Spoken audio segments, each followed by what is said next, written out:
What is at stake is more than one small country. It is a big idea, a new world order, where diverse nations are drawn together in common cause to achieve the universal aspirations of mankind. That was President George H.W. Bush using the first Persian Gulf War as a stepping stone for a new world order. But that threat, it still persists today. The U.S. State Department, the Federal Reserve, even the EPA are sending billions of dollars overseas, and many economic and political decisions made in the United States just don't benefit us. They benefit a would-be one-world government. Joining us now is Jack Hunter, columnist for the American Conservative. Jack, this idea has been around for a long time, but it feels like we're getting closer and closer to the realization. Absolutely. This goes all the way back to Woodrow Wilson, who wanted to make the world safe for democracy, FDR, all the way up through President Bush and Obama, of course, George H.W. Bush, who we're finding out his New World Order is getting awfully expensive. I think that's what the American taxpayer is thinking right now. You know, Jack, I'm inclined to agree. The EPA has revealed that we've sent $100 million overseas, and today they came out rather flipped, saying, well, we fight pollution around the world. But does that mean that a pig farmer in America should have money taken from him to help a pig farmer in Thailand?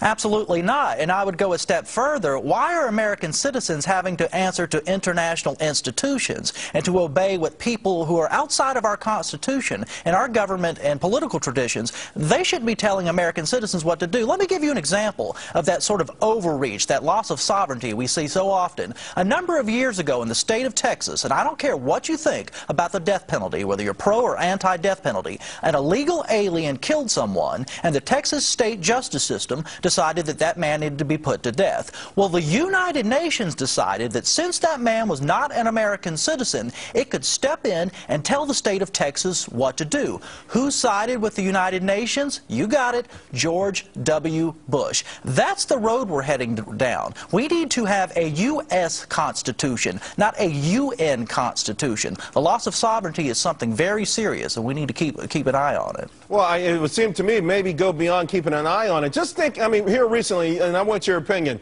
it feels to me that we got involved with Libya to help out Europe in some kind of way. Just a week ago, the International Energy Agency says we want to release 60 million barrels of oil. Well, guess where 30 million is coming from? America. You know, decision after decision after decision seems like it's not only being made to benefit a global world, but it's actually being sort of initiated from outside of this country. Well, that's exactly right. You hear a lot of people on the Republican side, I don't care if it's Marco Rubio in the Senate, Tim Pawlenty here recently running for president, who like to talk about American exceptionalism. Now, when they talk about that, you can assume what we're doing in Libya or around the world is in our interests. Well, guess what?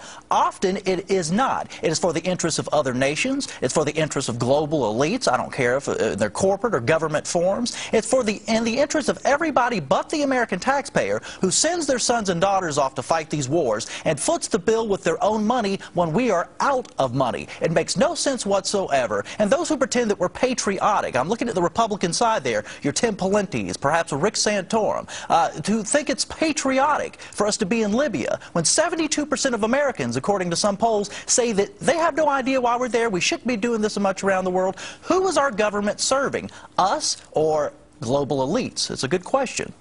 Jack, real quickly, because of the programs like this and just the fiscal conditions that we're in, it feels like there's a greater sense of urgency to get to that one world government. Do you feel like the Obama administration may actually be hitting the gas rather than the brake pedal when it comes to this? It seems like each president, his predecessor, of course, George W. Bush, government got big in this country. Obama's making government bigger at home. I think the dominant philosophy is that the bigger the government, the better, whether that's in the United States or at the global level. To answer your question, absolutely, I think Obama's got his foot on the gas pedal and is going full speed ahead with taking us towards a global government, and that's been the plan from the beginning. Look, this isn't a conspiracy thing, but the idea, this comes from the progressive left, the liberal internationalists in the Democratic Party, or even the neoconservatives in the GOP, they like the idea of a global government that sort of micromanages everybody, just like the big government people at home like the idea of the huge federal government that micromanages taxpayers. It's the same philosophy at work. Well, all I can say is buckle up, boys and girls, and hold on to the Constitution. Thank you very much, Jack Hunter. We appreciate it. So, it's always good to be here. So who's a better parent,